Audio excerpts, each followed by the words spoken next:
A warning for anyone reviewing Peninsula, please take great care with your spelling.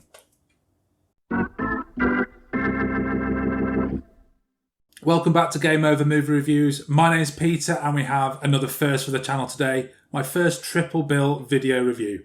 I'll be taking a look at the three films which belong to the Train to Busan universe, or the TTBU if you will.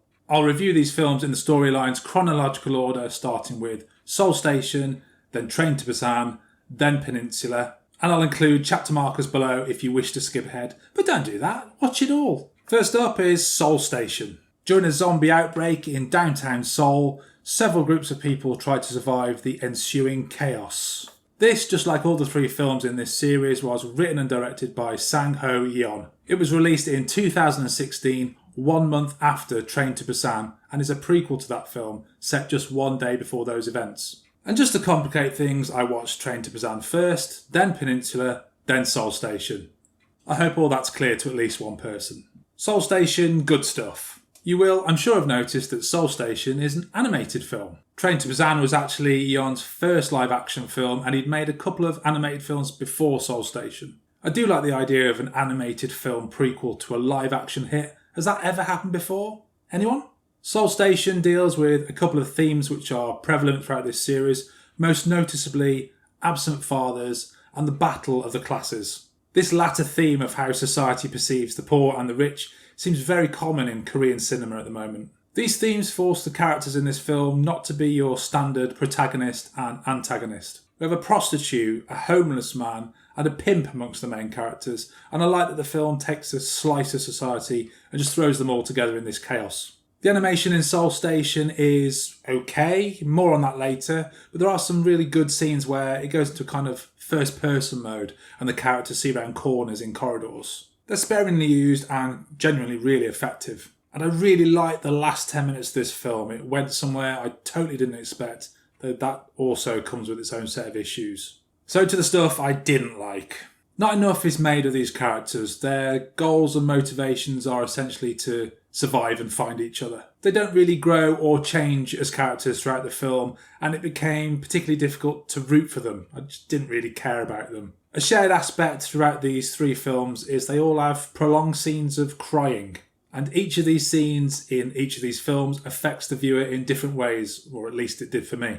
In Seoul Station, the crying is almost comical. It's very, very over the top. I'm not quite sure what its intention was at times. Sometimes it feels quite awkward. You know, when you're watching someone crying and you're sort of going, if they're intended to make me feel emotional, they didn't. Apart from the cool first-person sections I mentioned earlier, the animation in Seoul Station it's functional, I would say. It looks a little cheap at times, the frame rate is a bit choppy, and they have this kind of motion blur, which I assume is to paper over the cracks. For a film which includes a lot of chases and running, the animation's not quite dynamic enough. The zombies themselves are, again, just okay. There's lots of copy and paste zombies in the hordes. When there's lots of them on screen, you can see kind of 10 default designs. The way the main characters interact with the zombies also gets a little samey. They essentially sneak around a corner, see some shambling zombies, one of the zombies spots them, and then they run after them.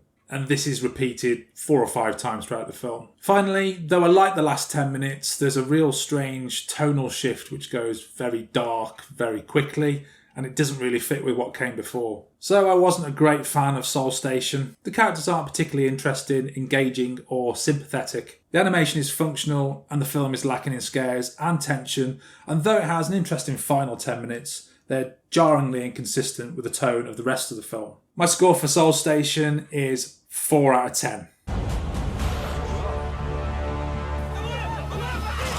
Train to Busan was released in 2016 and is set just one day after Seoul Station, though the two films aren't really related in any noticeable way. An absent father must get his daughter home to her mother on a train journey from Seoul to Busan as the zombie outbreak intensifies. You'll be glad to know that this review is going to be a lot more positive because Train to Busan is a great zombie film. The film starts brilliantly with a few out of the corner of your eye quick hints at what's to come, and then, really not long into the film when things kick off, it goes from 0 to 60 pretty fast. From then on in, Train to Busan is paced absolutely perfectly. It flies along like a bullet train. It's the characters that sets this film apart from its prequel and its sequel and a lot of its contemporaries. All the characters feel really fleshed out, even the minor characters. They all have something more than just a quirk. The main character, a pretty crappy dad who puts his work before his daughter, is brilliantly written and excellently played by Gong-yoo. I love a protagonist arc where the character is massively flawed, has those flaws laid bare over the course of the film's runtime, and finds some kind of redemption at the end.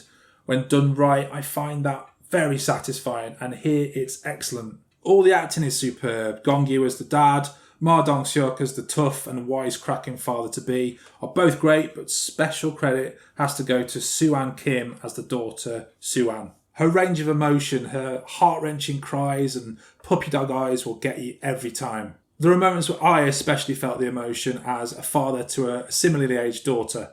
The CGI is generally really impressive. The hordes of the zombies looks incredible. Train to Busan apparently had a budget of $8.5 million, which is really surprising. They've made a little go an extremely long way. I really love the physicality of the zombies in this film too. The way they launch to a standing position from a crumpled crouch gives them kind of an animalistic quality. And the film is absolutely full of memorable and exciting scenes. Considering this film is almost totally set aboard a train with a lot of identical carriages, this film's never ever boring. The snappy editing and perfect pacing always moves things along. Have you seen Train to Busan and its prequel and sequel? If so, what did you make of them? And can you think of an example of an animated prequel to a live action breakthrough hit? I mean, I can't. Let me know in the comments below. And if you're enjoying this extra value triple bill of reviews, please click on that subscribe button because I'm very close to the 200 mark. And if you like this video, please like this video. To the negatives of Train to Busan. Well, I find the ending a little bit over the top and the CGI and budget start to strain. It's aiming for that big action finale, and whilst it mostly lands it, it's not quite as good as what came before. The bad guy played by Woo-sung Kim is a little bit too much at times, though the actor does a great job. The way he turns everyone against the group of heroes is a little hard to believe.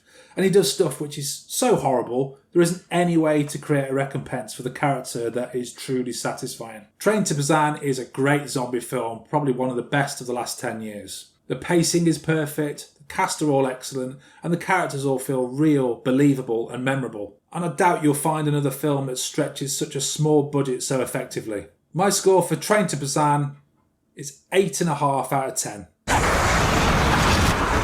Finally, we come to the terribly named Train to Busan Presents Peninsula, which was released in 2020 and is set 4 years after Train to Busan. And again, it has no connection to its predecessor in any way. The Korean peninsula is now devastated, and Jung-suk, a former soldier who has managed to escape overseas, is given a mission to retrieve $20 million from inside the zone. Peninsula, just like Train to Busan, begins very strongly. The DNA of TTB is clearly here. We have a family, we have a confined space, this time a ship, and we have that same sense of dread and then quick explosions of tension and action. And I thought, okay, they're going for a kind of inverted Under Siege where the first film was set on a ship and the second was on a train, where Train to Busan was on a train and this one's on a ship. Sadly though, the ship is only used in this opening scene and my Under Siege inversion theory is out the window. Though I do think someone needs to make Steven Seagal versus zombies. Peninsula is a pretty pacey film. We meet our lead characters, the world is explained very quickly, the mission is set and we're off. And I like that Peninsula doesn't just try to copy its predecessor. It's trying something new, and 9 times out of 10 I'll take something original over something which tries to be something else. But more on that later. The general story of Peninsula is okay, it's simple, it's straightforward, and the cast are all pretty good. There are no particular standouts such as Gong-yoo, Ma Dong-seok or Soo-an Kim from Train to Busan, but everyone does a decent job and nobody's letting the team down. There are a couple of scenes and moments which are pretty cool, especially a kind of Mad Max Thunderdome where lots of men and zombies enter and quite a few leave. The set of this scene is very impressive and the way it's lit and colour graded is excellent. But I'm afraid I've got to the end of the positives of Peninsula. On the negative side, firstly and most importantly, the characters here are just not interesting enough. There are no great arcs that these characters go through like the fathers in Train to Busan. Everyone's goals here are to get the money or escape, or get the money and escape. The bad guys are your archetypal post-apocalyptic type. They want all the power and they want to dominate or kill those who don't have it. Same old really.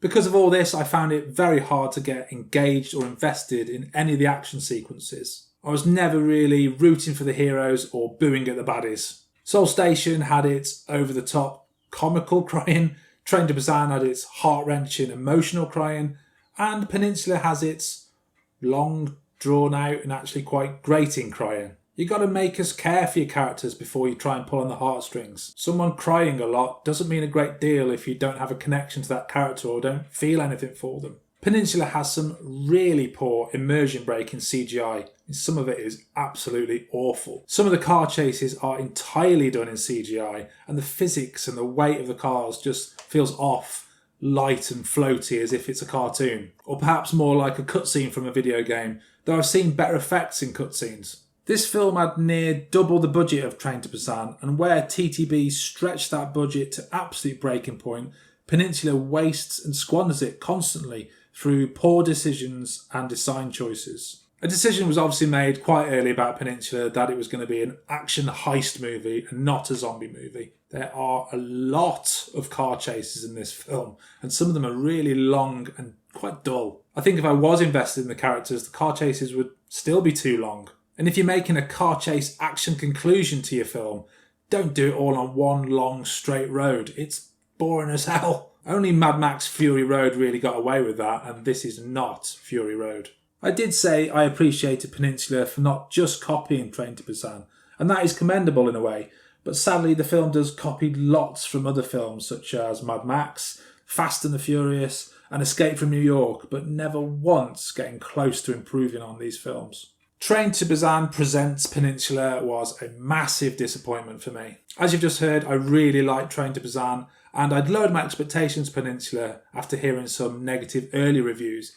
and it still didn't meet those expectations. What really frustrates me about this film is that the man who wrote and directed Train to Busan, a really good film and a zombie classic, seemingly didn't understand or had forgotten what made that first film successful. Well written, likeable characters, a satisfying art for all those characters, even the minor ones, and an understanding, granted through the constraints of a small budget, that less is more. Sang-ho Yeon has been let off the leash for Peninsula, and I just wish someone had grabbed that leash a little tighter.